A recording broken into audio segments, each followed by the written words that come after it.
कहानी एक बूंद से कई सपने। तो चलिए बच्चों, आज की कहानी शुरू करते हैं। पिछली सर्दियों में चिन्नी मधुमक्खी ने ये समझ लिया था कि हर बूंद की कीमत होती है। अब छत्ता फिर से खुशहाल था, शहद चमक रहा था और जंगल में बसंत लौट आया था। लेकिन हर सीख के बाद एक नई परीक्षा आती है। बसंत के आते ही जंगल में नए नए फूल खिलने लगे। इस बार रानी मधुमक्खी ने एक नई घोषणा की।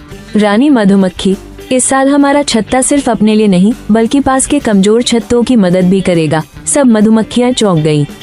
चिन्नी धीरे से, मतलब हमें और ज्यादा मेहनत करनी होगी। कुछ मधुमक्खियां फुसफुसाने लगी। एक मधुमक्खी, अगर हमारा शहद ही कम पड़ गया तो। दूसरी मधुमक्खी, सबका बोझ हम क्यों उठाएं। चिन्नी भी थोड़ी घबरा गई। उसे पिछली सर्दी याद आ गई। रात को चिन्नी छत्ते के बाहर बैठी चांद को देख रही थी।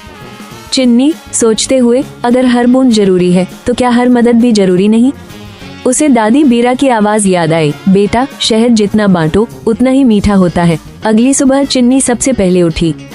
चिन्नी जोश में, मैं अपनी बूंद सिर्फ अपने लिए नहीं दूसरों के लिए भी लाऊंगी। वह अकेले ही दूर पहाड़ियों तक उड़ गई।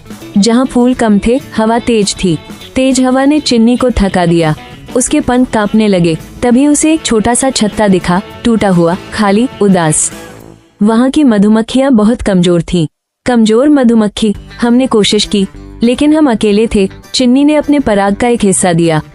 चिन्नी, ये लो, ये सिर्फ शहद नहीं, हिम्मत है। धीरे धीरे बाकी मधुमक्खियाँ भी पहुँच गयी। सबने अपनी अपनी बूंदें दी।